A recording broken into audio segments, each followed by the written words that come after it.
Hello and welcome everyone. Thank you guys for joining us.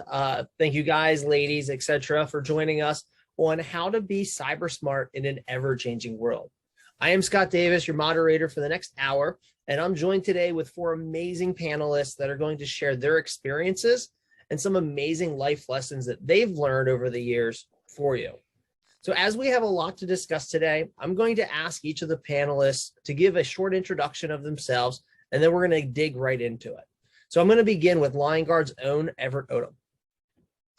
Hey everybody, and welcome. So Everett Odom here, product manager for inspectors for Liongard and a member of Liongard's internal security team. Previous background, I've spent time, a handful of years in the MSP space as a senior security engineer. Before that, I have 13 years of military and DoD service with signals intelligence and cyber analysis. So I spent most of my adult career dealing with some sort of security or cyber related role or position. I'll go ahead and pass it along to Matt. Yeah, I'm Matt Lee. I am the Senior Director of Security and Compliance at PAX 8. I'm predominantly focused on enablement and external partner guidance and education. And I come from an MSP where I started when it was 7 of us, and now it's 170 at the MSP I was at before I left. So happy to be here. Thanks for having me on. Lauchie, how about you go next? Yeah, thank you. Lauchie Johnston, the CEO of LMJ Consulting. We're an MSP based out of Alaska and California. We currently have, do the usual MSP space, and then on the other side of the business, we do a lot of large security and compliance work, all the way up to Fortune 1 companies. In a recent history, we've become a master MSSP for companies like Cylance, which is now BlackBerry, and working with other large vendors to start enabling the channel a little bit, especially on the West Coast side, to help people mature their cybersecurity practice. Thank you. And last but not least, George from ConnectOn. Hey, how you doing, guys? Scott, thanks for having us. George Mach, I'm the managing director of ConnectOn. We are a 40-year-old company, formerly known as ConnectWise IT, founded by David Bellini and Arnie Bellini. So my background briefly, built and sold a well-known managed service provider, as well as a managed security provider. Our MSP, Apex IT Group, was founded in the Philadelphia region. And then Counteract Cybersecurity Group was sold to a national company this year. So I joined ConnectOn as the managing director, effectively overseeing operations, overseeing revenue operations, and of course our cybersecurity strategy. So here in the Tampa Bay area, and got a lot of good things happening at ConnectOn. Awesome. Thank you, everyone. And, as you guys heard just from their experiences themselves, the panel that we have today are some of just the most known people out there in regards to cybersecurity across the country that, I know I interact with on a regular basis, and I know many of you do as well. So it's no secret that this is Cybersecurity Awareness Month. So I'm going to start off with George and just ask the question, what are you doing? And, what advice would you give to our attendees on just tips on being cyber smart? Yeah, so first, slow down, be mindful and thoughtful. Think about your personal information, your employees' personal information, and of course, your corporate intellectual property. We talked about earlier, trading off convenience for security. So, there's a balance, and security needs to be communicated at all levels of the organization. There's different levels of sophistication from, the CEO down to, frontline workers. So, being mindful of what the results of poor cyber hygiene can be, and, what the impact to the business could be, both reputational and operational and financial. So certainly prioritize educating your humans in your organization. That's really important. Whether they're bringing their own device into the network or a corporate device. There's also value in having policies, procedures, standards, and guidelines communicated to the folks in your organization who use your systems. So, last but certainly not least, I would certainly put some type of curriculum in place. And it's not just automated know before or some type of communique, a video training. Have a instructor-led course. Go around and remind your folks, belly to belly, the human contact. So I think that's super helpful in continuing to resonate the message. Awesome. Matt, Lauchie, Everett, you guys want to add anything? I can go first. I know it's hard to believe, but unless Lauchie or you want to go first, but I would say, what am I doing this month? I mean, it's always about education, personal education, understanding, and really looking at what is risk, right? Is the conversation is just understanding risk from cyber and from technology and having the ability to move forward from that. One of the biggest things that's my push this month is it's all about defensibility. And we're going to talk about this later in some of the framework conversations, but a lot of times people think I'm going to stop everything. I've never met a single football defense that's walked on the field and said, no one's getting a yard. Not ever.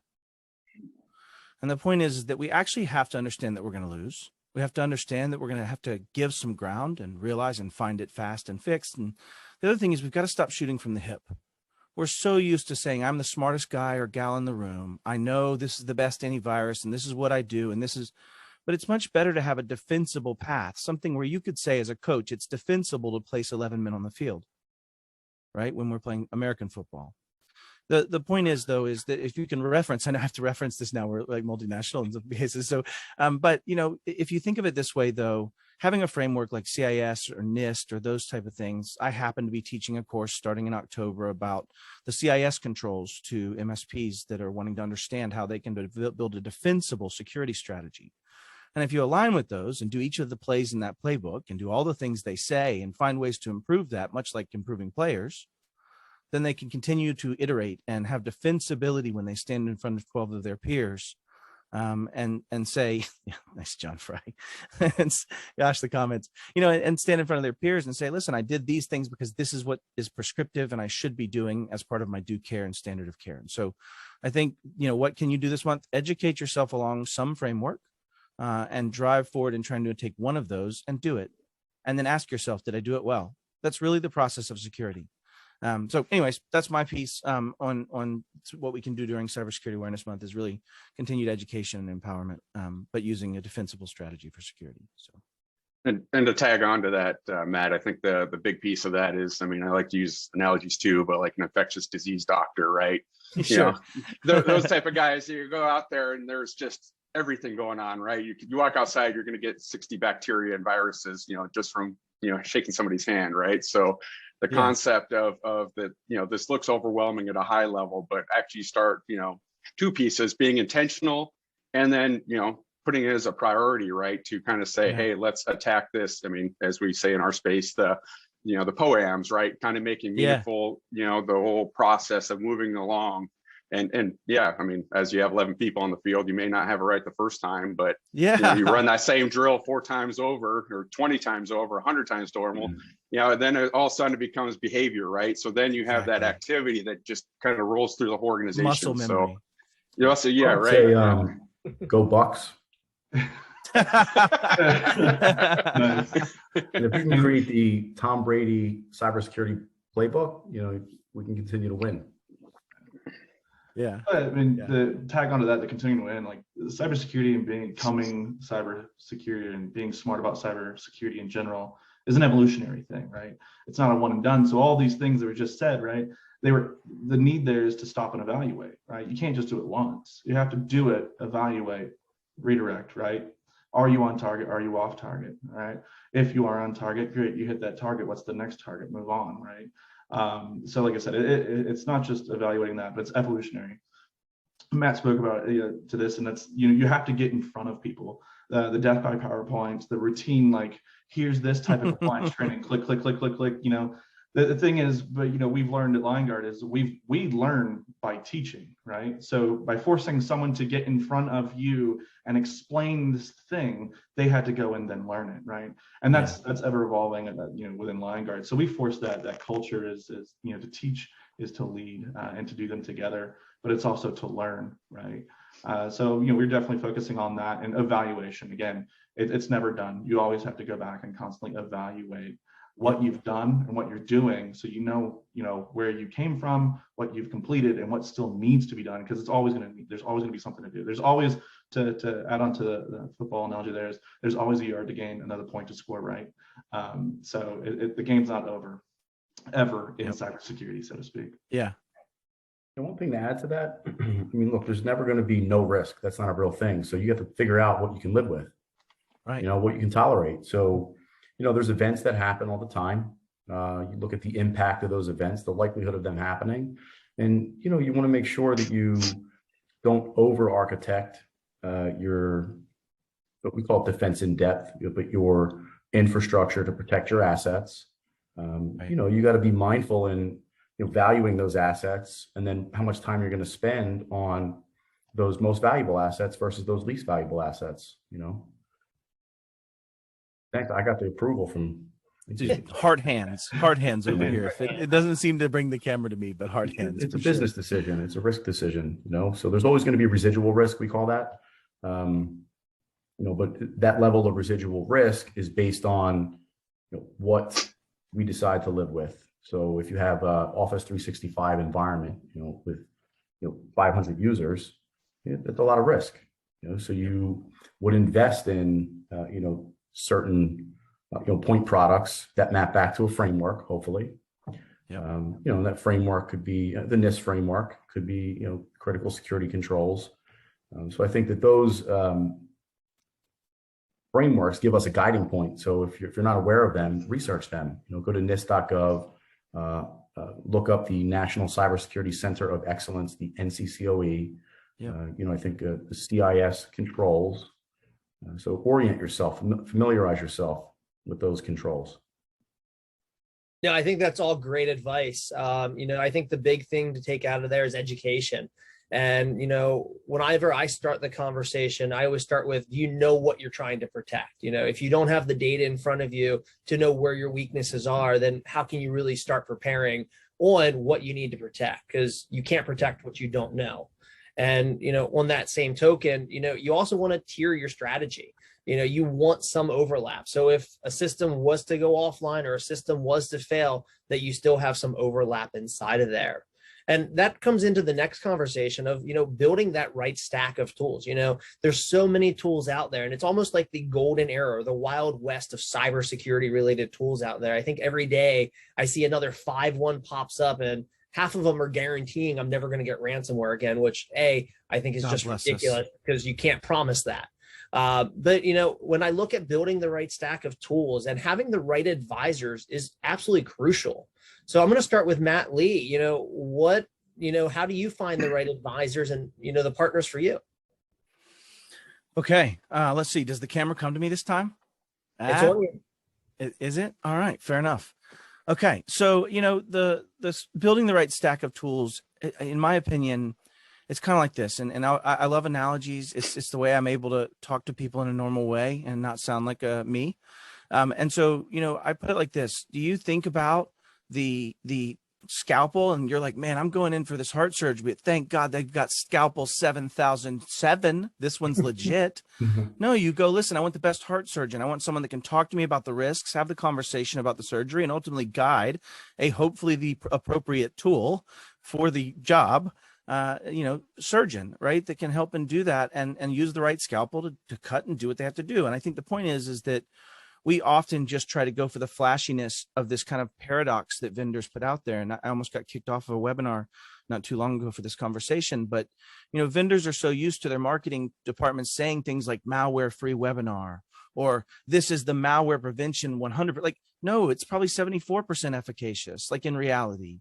But if I put two 74% efficacy things together in a meaningful way for the right asset, to George's point, right? It has to be valuable enough to be the asset that we're protecting with that appropriate solution.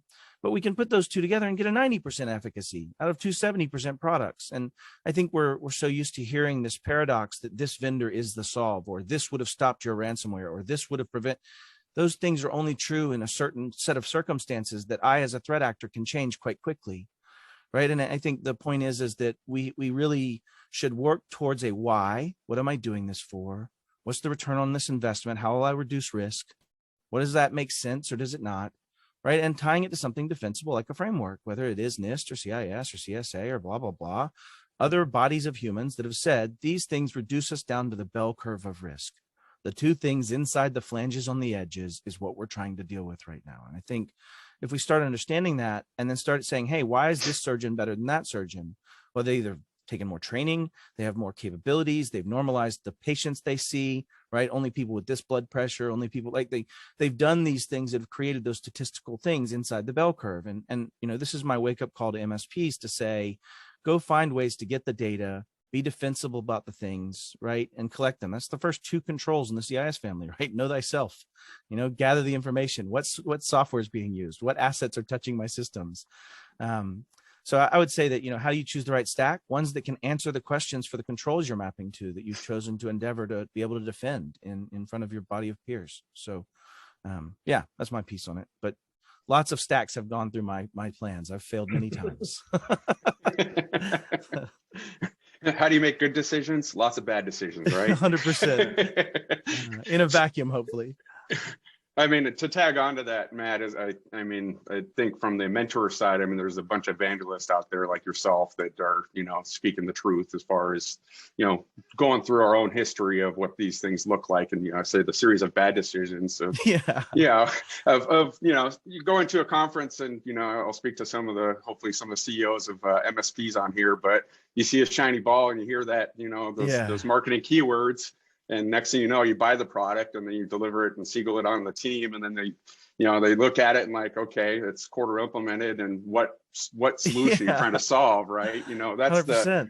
the big piece of that, you know, and same with the, you know, the MSP or MSSP clients is, you know, a bunch of shelfware. I mean, at the end of the day, it's really, I mean, it goes back to, you know, the theme we're talking about, like looking at a framework and having tactical, you know, movements towards some form of comprehensive solution, right? So as you said, the 275% make a 90. I mean, you keep on, you know, running through that, you know, whatever framework that may be. And then you basically start building, you know, closer to 95, 98, especially with talking about that human element of, you know, making the awareness be that final, you know, 8th layer of making sure that, you know, as we have the most responsibility as individuals to our organizations that, you know, we are, you know, because at the end of the day, you can have, you know, using an analogy of a house, you could have the best security system, the best locks, the, you know, security guard walking around it. But if the, you know, the owner of the house kind of walks in, doesn't arm the lock, you know, doesn't lock the doors, doesn't arm the locks, you know, basically just kind of circumvents everything like a good CEO does, you know, or owner. You know, then all things are out the door, right? So, you know, and that's usually the path of least resistance as we see the, you know, executive suite is, you know, the people that are most vulnerable to this, you know, these type of threat actors. Yeah, I don't want to steal from George because he's going to go, but in Iconic, that was one of the things. Like, not a single executive had access to any systems that could do damage other than the things that were in the purview of their role, right? Like it was a beautiful, beautiful thing. I cried a little in a corner as a security professional on that one. It was glorious. So sorry, go ahead, George. George? Or Everett. Yeah, that's cool. So, I mean, look, you wouldn't shoot an ant with an elephant gun, right? And unless you were just you don't want to select tools that aren't appropriate or right size or what we call fit for purpose. So you also want to make sure that we understand what it is we're protecting, right? So amen. When you look at MSPs, if you go back to the Alien Vault days, you know, we were the security gold rush. So MSPs often struggle with quieting the noise or finding reactive tickets and driving efficiency on their support desk, let alone plugging in a very high powered SIM tool and building a SOC. You know, if you don't have analysts that are credentialed, if you don't have relationships with organizations that can do incident response properly, you know, following things like chain of custody, which If we don't, we break that chain, it's not admissible in the court of law. So, Yep. there's legal issues with conducting cybersecurity efforts or incident response efforts without having the knowledge. So back to the Alien Vault, folks would plug that in and they would just crush their service desk. Like they were inundated with tickets. So, the MSPs never really got anywhere, and it set them back a couple of years because they didn't have that aptitude.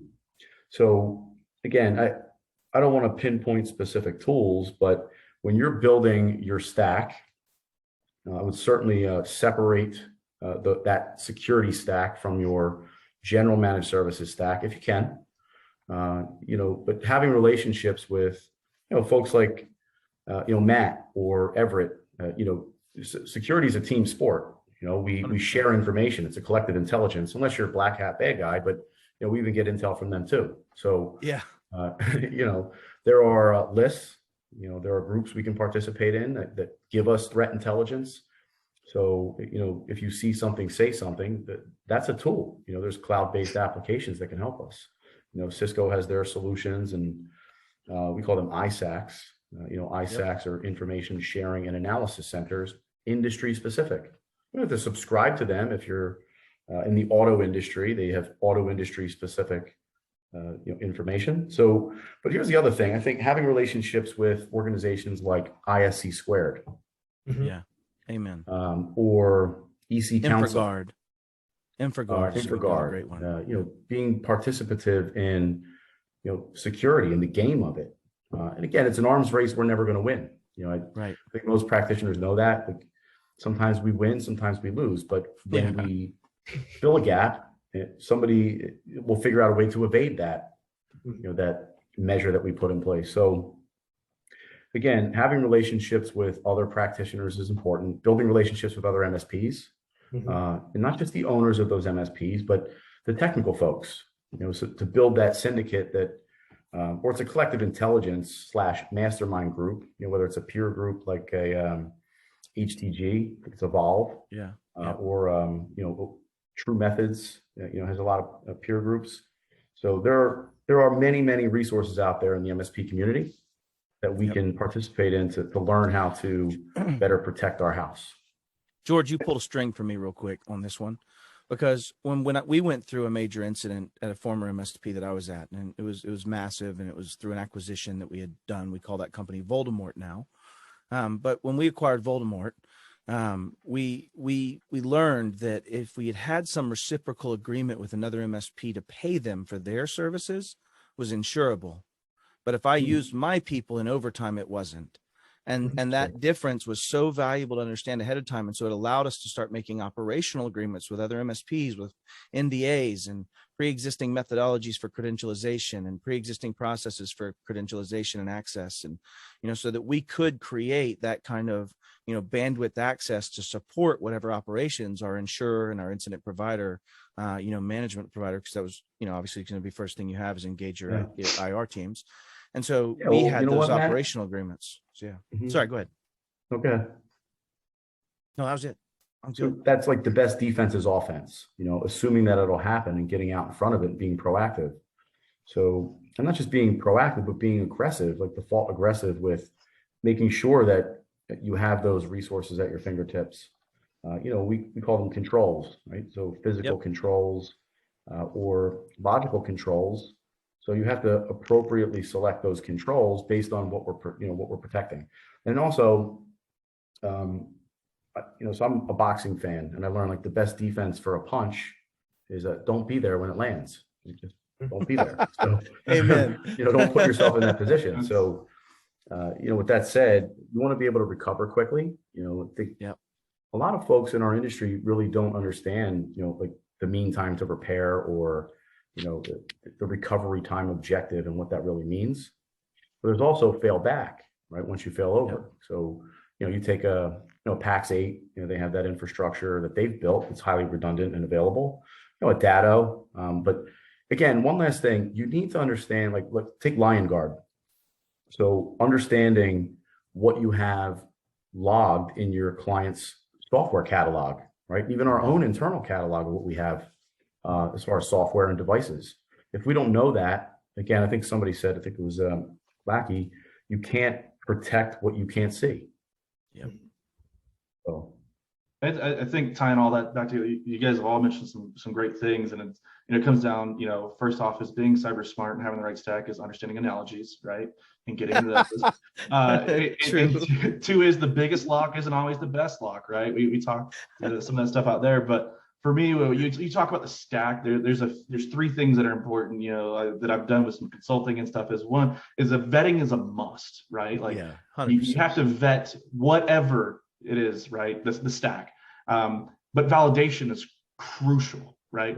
Again, it goes back to that evaluate piece even from the education standpoint. But the last piece is when we talk in the IT service provider industry area is your stack isn't just equipment, right? And that's where people get lost in a mindset because, George, you spoke to a little bit, and Matt as well, you brushed on it, is that your stack can be connections, communications, and people, right? Yep. You have your staff, having qualified team members, right? Your practitioners that go out, evaluate, implement, all these things. Like it's important that stack cannot be conceptualized down to just physical or logical things that you do. It's also got to be those persons that you put, in charge of and are responsible for them. And of course, how you communicate back. Using something from a vendor is a one-way relationship. You need to make it two-way. You need to provide that feedback. You need to make sure that you are learning it, your practitioners are learning it, because otherwise you're paying for this tool, this function that unless you actually learn it, those responsible for using it actually learn it, they're probably not going to implement it 100%, right? And if they don't implement it 100%, it's not 100% effective. So even if it's meant to be a 75% solution, it's actually only a 50% solution because you're not taking full advantage of that particular service, right, or product.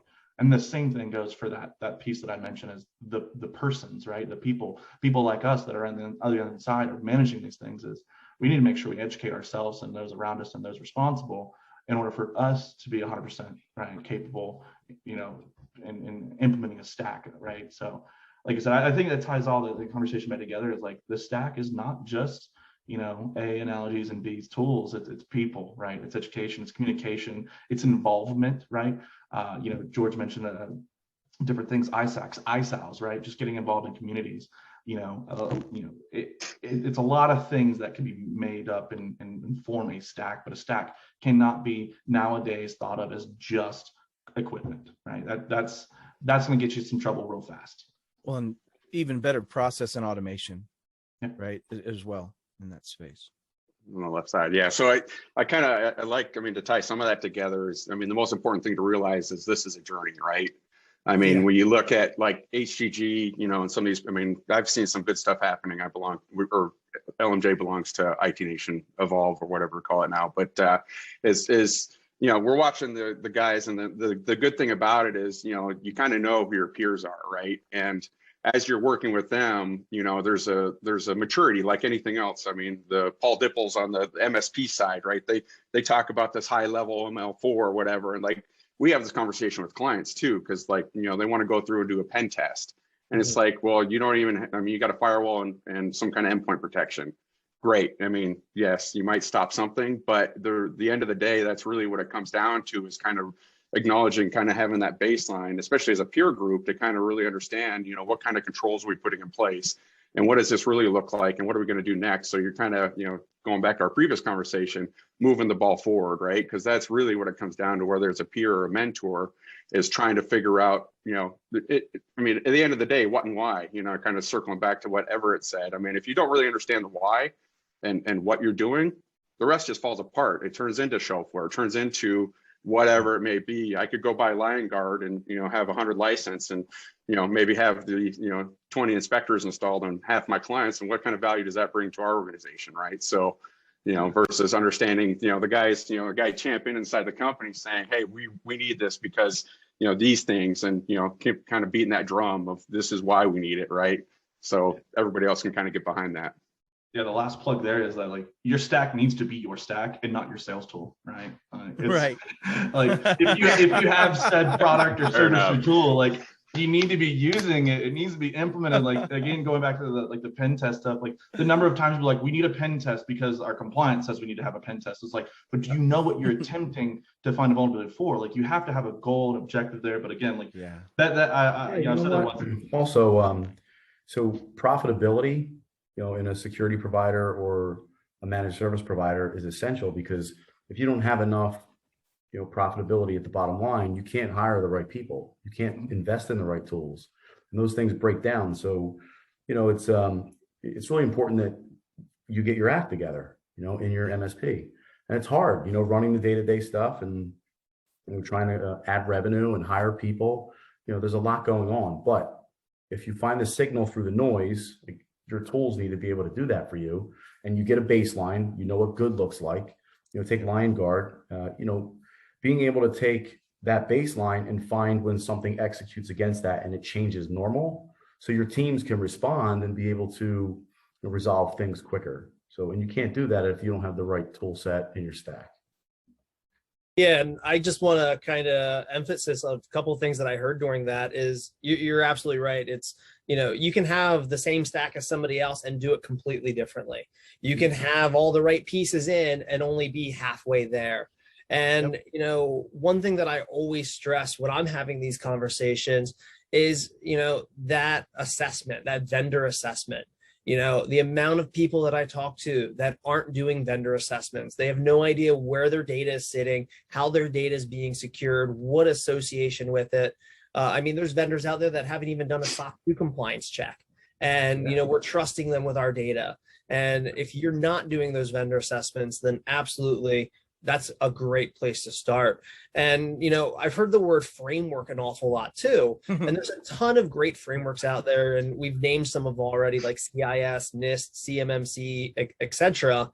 And we're really starting to almost see some enterprises starting to set their own as well. And I bring this up just simply because Allstate has recently done this, where they started banning some of the remote management and monitoring tools from being used at their satellite offices. But really, I don't want to start with Lauchie on this one, but if you're an MSP and you're not using kind of a framework today, what advice would you give to get started working in frameworks? So I guess on the framework side, it's interesting going back to like when HIPAA and some of these older ones started. It was kind of like, data at rest, data at, in motion, keep it encrypted. It's like, okay, right? What does that really mean? And there's a lot of interpretation and everything else, and people could kind of check a box and assume things were good.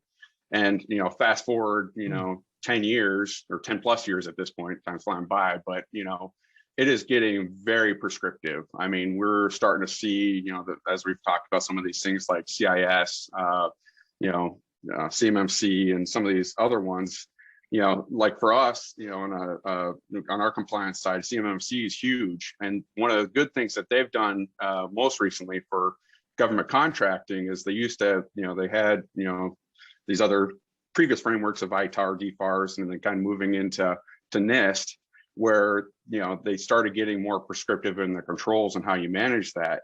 And now, talking about, the journey aspect of it, what they did is kind of built levels into it, right? So they kind of went, level 1 through, level 6, to kind of go through and say, all right, what does it look like to get, or 5, but what does it look like to, be just, enter the door, right? Where you can go through a self-assessment process all the way up to, at a certain level, if you're going to do this type of, SUI data, as they call it, CUI, this is what you need to have for controls, which makes it so, you can kind of pick where you're at, depending on the type of, going back to that risk conversation of where we're really trying to be, it's the privacy of that data, and then the, identifying that critical information, and then, the risk of, losing or not maintaining the integrity of that data, right? So, that whole process is becoming very prescriptive to be like, all right, you need to have, event aggregation, and you got to have your, going back to the vendors, they need to make sure they have proper training, and, you kind of have the risk around them. So it's kind of percolating down, and it's turning into a permission to play type activity, right? Whether we want it, as an MSP side, whether we want to or not, it's going to come, if we're not already looking at it, it's going to come like a wave of that could pass us by on the MSP side to say, hey, looking at this, I don't know if you'll kind of see the client saying, hey, I have to have this. And if you don't have the proper, your controls in place to match that, then I mean, like even in our organization across the board, we've started mimicking CMMC ourselves, knowing that, as we have clients in that realm, it's not a matter if, it's when those type of things are just going to happen. I mean, if they're forced to do it, as a provider, there's going to be that, permission to play to do that. And there's also, along with that, the convergence of all these frameworks. I mean, they're all kind of following suit and working off each other to eventually build. I mean, it's all the same thing. I mean, we're all trying to build a defense in depth through people, policies, and, talking about the systems again. So, it's turning into something where now we have even, talking about Allstate, insurance providers. I mean, we've seen this, especially down in, California, where they're being so prescriptive down to, I mean, somebody's giving them money to say, hey, you can only use these 5 EDRs, right? Now it's saying, hey, it's not just a prescriptive, you need an EDR, it's saying you need carbon black, you need this, you need that.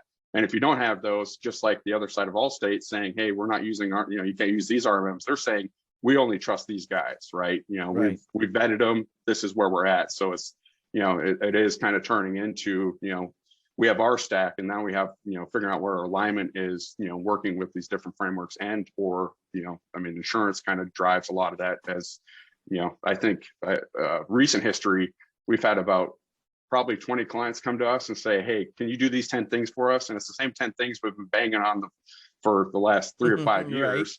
But now the insurance provider tells them you have to have this, or else your insurance rates are going to go up 4 times. And they're like, oh crap, now there's a cost to it. Now they can see an ROI. It's not just, hey, here's our trusted IT partner or security partner telling us we need to do this. Now there's actually a realistic a money impact, which always helps us drive our mission home. So sorry, I cut you off, Matt. Go ahead there. No, I was just going to say, we are starting to see an awareness of supply chain risk, an awareness of, what's been culminating, right, in the insurance industry. They've been, and George and I were just chatting about this back and forth, but, they've been on the, trying to make up actuarial data, right? Insurers have been writing these cyber insurance policies. They've been writing and saying, hey, we'll give you $1 million in coverage for 2,000. Oh, now it needs to be 3,000. Oh, now it needs to be 5,000. Oh, now. Right, when you have life insurance, you know how much you can buy $1 million life insurance policy for if you're going to die tomorrow? $1,200,000. They got to have their profit, right? But the point is that you understand that insurability is about actuarial risk understanding. And here you have this industry that has had zero control over the actuarial risk. They've had none. They've been lied to. There's no barriers to entry to be me. There's nothing that says I know what I'm talking about in our industry, unlike being a CPA or unlike being a doctor or unlike being these other analogies I use, right? And yet we also have this this challenge of just these monolithic supply chain vendors that have been writing software for years and years without a mature audience and consumership that have been asking, like back to Scott Davis's point, hey, vendor assessment, what's in your vendor assessment? Let me see your SOC 2. Let me read your SOC 2. I'm not just going to check the box. I'm going to read what's in it. Those are the type of maturity things that are going to drive the change in our industry for these vendors that have written this software for so long. But basically, you've got people like Allstate. If I was sitting in their shoes and I'm saying, what can I do to control the risk of my agents and us getting compromised? Well, I can remove some of these supply chain risks. I can start to vet them in some way and say, now, was it discriminatory? I think in some ways they probably made some interesting choices. But I would say that, the point was, it's just somebody trying to struggle with their awakening understanding of risk as we see it today. And I think that's what, we're seeing here is that tying to a framework as an MSP gives you the ability when asked about these things to have some maturity in your answer. Go ahead, George. It looked like you were getting started there. I'm good. Yeah, just, I'll add one more thing to that. I think you said the insurer is it's a way to be the draconian side of security to their franchisees.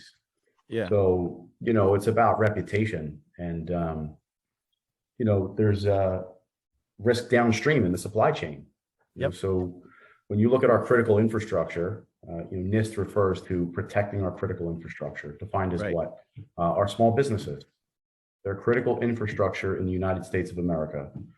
So one, it's our civil and professional duty to educate the masses. So frameworks help us do that. It takes complex subject matter into simple, understandable, and digestible terms, because there's levels of sophistication in cybersecurity, information security, and we can't go in front of an audience of accountants who are very good at being a CPA, and then just kind of dump vernacular or acronyms. So the frameworks help us guide and advise the principles we're there to protect. So one other thing, we spent a bunch of time a few years ago at the National Cybersecurity Center of Excellence, a bunch of us MSPs, and Arnie Bellini had masterminded this thing, and there were some folks in our industry, like Andrew Morgan, who led that. And we went out to the NCCOE and we picked 12 controls out of the NIST. It was an 871, and we took controls from CIS, and we made an 853, which is, there's federal controls, and then there's public and private controls, and we made this simple, easy to understand guide for MSPs. If you just took these 12 controls and you put them in your MSP, your risk reduction was massive. So what I learned, this was kind of a niche thing that we found, but Counteract Cybersecurity Group, we had a focus on helping MSPs put those controls in place. Our MSP community and the ecosystem, it's really important to raise our game. So if you don't take the time to understand controls and frameworks, right? So a framework is a basis. The controls, you scope them, you tailor them, you pick what is appropriate. You can't put everything in place. Nobody has a blank check. So really it comes down to standards. And what is your standard, at your client, in your business? So remember, like, we're all interconnected in the US economy. So when we pick those controls, they have to be appropriate. Like Matt, CIS has implementation groups. Yep. A simple way to put it is small, medium, and large. Small businesses, you reduce risk with this set of controls. If you're a big enterprise, you put more controls in place. So again, I would certainly read the manual. We call it RTFM in IT. That's exactly it. Yeah. And look, that's really important. Like, that's the secret sauce of being successful in cyber, is read and study and educate and continue to learn. And also, build your network of other practitioners. 100%. Everett, anything you want to add into this? Yeah, I think it's a unique set of topics we're rolling through here, but they all kind of like build upon one another. George just, I think, hit a mark for me, and that is that, as maybe an emerging or growing MSP that's just into the big arena that we all play in, or anything like that coming in, they may not know a lot about compliance and stuff. And we are a community, whether it's the vendor, whether it's the MSP, whether it's the client, or partner of the MSP, right? We are all in this community together. And when it comes to security, I don't ever see someone saying, "Oh, no, that's close hold. We won't share that control or that knowledge or that understanding." It's security. It's one of those things. It's a waterfall. Soon someone gets water, it's like, we got water. You need water, we got water. Like, it's a community. We share that information.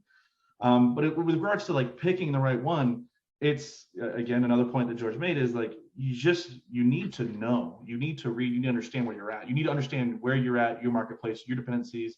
If you're in the MSP space, your clients, what are their dependencies? Where are they operating? What, do they have? Because that'll we talk about trickle down effects in some security incidences, but there's a trickle up effect, right? When, as maybe an IT service provider, an MSP, when you bring on a client, you just inherited their risk, right? And to a certain degree, and you also inherited their requirements, right? For certain security compliances and things of that nature. And these frameworks that are out there, it's acronym soup for a lot of people, but it's a very important acronym soup to eat, is finding the right one for the areas in which you operate, understanding them. Like, you got to read them, right? So I love that acronym that was just thrown out a little earlier there, but you have to read them. You have to understand them, because if you don't, how are you going to implement them? How are you going to implement them in a way that's going to make sure you are successful, and that what you're attempting to achieve, security, is actually achievable, right?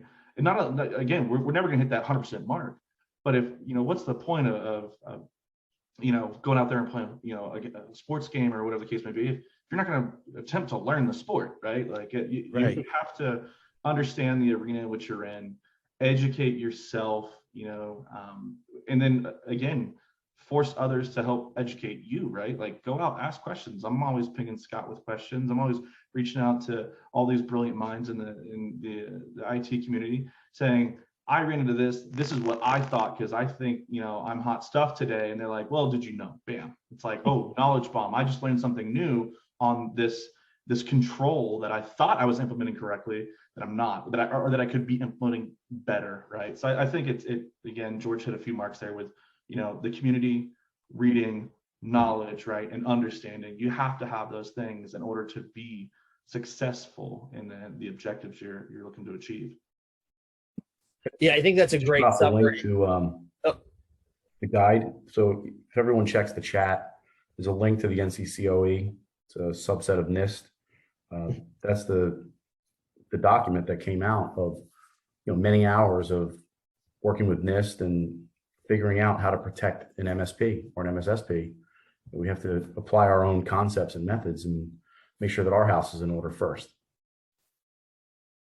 Yeah, thank you for dropping that link there, George. I was actually going to ask you for it later, but no, that was a great summary, and that was another great session on just frameworks. And if you're not sure where to get started, reading it, reaching out to the community, getting started somewhere.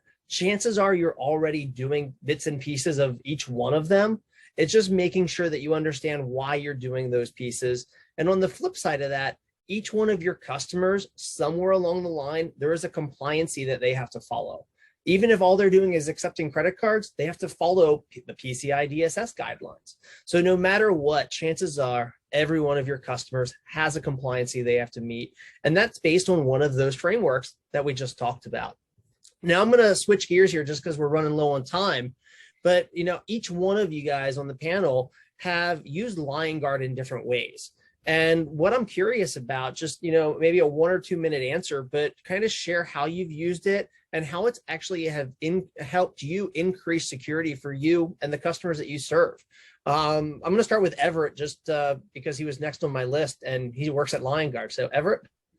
Well, obviously working at Liongard gives me perspective. But for those that aren't aware, like being in the MSP space, I was actually a Liongard partner way back in the day. So I would say that one of the key things that ways that we used Liongard in my MSP space was closing gaps, right? There's a lot of gaps between things. Everybody wants everything to be custom made, tailor made, stuff like that. And a lot of times you have to put a little bit of work in there. Yes, Liongard's great at automation. Yes, it's great at bringing unified visibility by bringing a bunch of different sources of data together so you can understand, identify, and act on. But it also supplemented some of the tools we're already using. And, there's certain tools and security tools out there that were fantastic at what they did. We were using them in the MSP space, but they didn't have like a reporting feature, right? Like how can you be this great, awesome tool and not give you the ability to at least give a report, on like who my users are? And like, so, we were able to use Liongard in a way to close those gaps, right? And bring that visibility, accountability to ourselves and, our stack, right? And once we were able to identify those things, we could say, you don't do this. And this is a critical piece of me being able to provide the services that I provide as an MSP. We need this and use that validation. So that's one of the ways I used Liongard in the past. But of course, now I get the honor of building all the cool inspectors and stuff with my team and hopefully continue to progress Liongard's capability there. And I guess I could share my journey. I mean, I can remember the beginning of, the early days of Liongard and Mr. Sean Saylor coming out to our peer group and saying, automation, documentation automation, which was the spiel, which, was something, but it didn't resonate, at least with us at the time. But then I had a conversation with Joe your guys' as fearless leader, and kind of talked about the vision of it and kind of coming more from a security, almost awareness. Like, I mean, the big piece of, you can't protect what you don't know about, right? So, the whole thing of building all these inspectors and everything, at least getting them, kind of like kind of had this philosophical conversation around SIMs and everything else, but starting to aggregate this information, so at least you have something there. And then of course building in, as you guys have done, the change management, so you can kind of see that snapshot to say, hey, we see something going on here at the fundamental level, so now you have something to kind of act against. And then of course, as the reporting matures, that piece definitely helps to reinforce that to both us, or the MSP side, and the clients. So that's kind of how, I'm excited to see as it's evolving and our implementation of it. George? Yeah, I think Adam made me do it.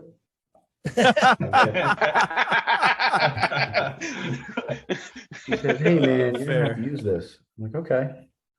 And no, it's a very mature product. The folks that are behind the company, inside and outside, the engineering teams, they're sharp. They understand building security into their applications. They've got world-class DevOps and really amazing people actually at Liongard. So I'd say it starts with that. You can kind of pick and choose who you can work with in the MSP space. There's a lot of tools. And Liongard, the CEO, super smart guy, just gets it, understands it. And you want to work with like-minded people, and they're pretty clear on their roadmap, where they're going. And I think their dev cycles are quick. They put things out pretty quickly. But more importantly, they do things like this. They champion their partners, they prop them up, they build community within the ecosystem. But the product itself, I mean, it's really visibility. So if you have that single pane of glass to be able to see what's in your environment or your managed environments, then you can make really good decisions. The other piece is good margin. When you pick tools, I think the team at Liongard really understands driving profitability in an MSP. You got some really sharp folks there that teach companies like us how to be profitable. And it's not because we just want to suck profit out of the business, but we want to invest back into the mission of what we're building. So Liongard is very good as a team. The product itself is a reflection of the people that are participative in the company. Plus, they listen to their partners. They got their ear. They've got very good insight to what's happening in the security ecosystem as well as the MSP community. Yep. Perfect. Matt, if you can finish us off on this one, and then I have one last one, and then we'll wrap up. Yeah, absolutely. I think, one of the terms in trying to make a defensible strategy and protect data and all the things we've talked about today is this concept of immutability and change control, and the understanding of what actually happened and what actions were taken, what actions were not taken. And I think something like Liongard, I was with Lauchie actually as well. I suck, man. It's okay. I was actually a detractor from it being a very good documentation automation platform. I really didn't believe in that as a concept. What it is, though, is a lens on what the future of cybersecurity is when we're all SaaS apps, when we're all identity-centric, and those identity-centric things are much more normalized. They're either AAD or Google or something else. And when you start getting into that vision, then the Liongard becomes that immutability of action, back-end control. And if you start looking at ways to supplement that and add to it, it can be those things when you say, listen, I want to know when anyone turns off MFA. I want to know when anyone turns off MFA for longer than 3 days. I want to know when as you start setting those I want to knows, there's your data set. Back to Lauchie's, point was that the data set becomes this. Now, as to whether it's fully immutable yet, as to whether it fully meets those roadmap items that are necessary, I won't necessarily say yay or nay, but I'll say that it is the beginnings of something amazing that is the requirement for us. And it provides a lot of value today. I think it provides a lot of that kind of nature of all the surface of where my SaaS lives and what I've done and what the, kind of what's been done across this data set. And as we mature, it'll become the basis for actually having efficacy and, really, to George's point, profitability and efficiency in addition to that efficacy. And so I think it's a match made in heaven. And, I've been a big supporter for a long time. So That's my little bit on that. Thank you. Thank you. So to wrap up, we have 4 minutes left and we may go a minute or two over. I apologize for that, but I think Lauchie has an appointment. So I'm going to have him start off one here. But really just to close out, if you could can you give a tip on, why it's critical for everyone to, take security seriously, to make cybersecurity the first priority, but that tip on kind of what should you do if you're just now getting started in this race? I mean, kind of like summing up what we were talking about, it's a journey, right? I mean, the first thing is being intentional, making a priority out of it, right? So, I mean, all of us, I think on this call use, a series of vendors, and there's evangelists out there, say like Matt and whoever else. I mean, really just asking people in our ecosystem to, hey, I think, give a plug for Jay Ryerson at ConnectWise. I mean, he's made a big effort to kind of build some frameworks and some stuff to kind of say the maturity side. I mean, that's the type of stuff to, at least give you a starting point, circling back to the infectious disease doctor. There's so much out there, and really trying to get to a spot where you can at least start. I mean, they say eat the elephant, we say eat the polar bear up here. It's kind of like at least, start taking this thing out one bite at a time so you can kind of measure and move that ball, kind of like Brady does down the field, just keep on pushing 1 yard at a time to get to that spot where you get a touchdown and get that. I like to say, it's easier on the sales side, but in the security side, to actually look at it and have something measurable to say, hey, this is where we are. And then what does it look like at the end of the year? And they can high five and say, man, feels like all this work and it's, a act of futility. But at the end of the day, you just went from a 50% efficacy to, the 90 or 88% and, just getting to what you currently have more secure. So. George? And so I'm going to drop a link. I can give that advice to MSPs, read up on frameworks, visit NIST, dig into CIS. One thing we did in our MSP was really cool. We built this, it was a dev team.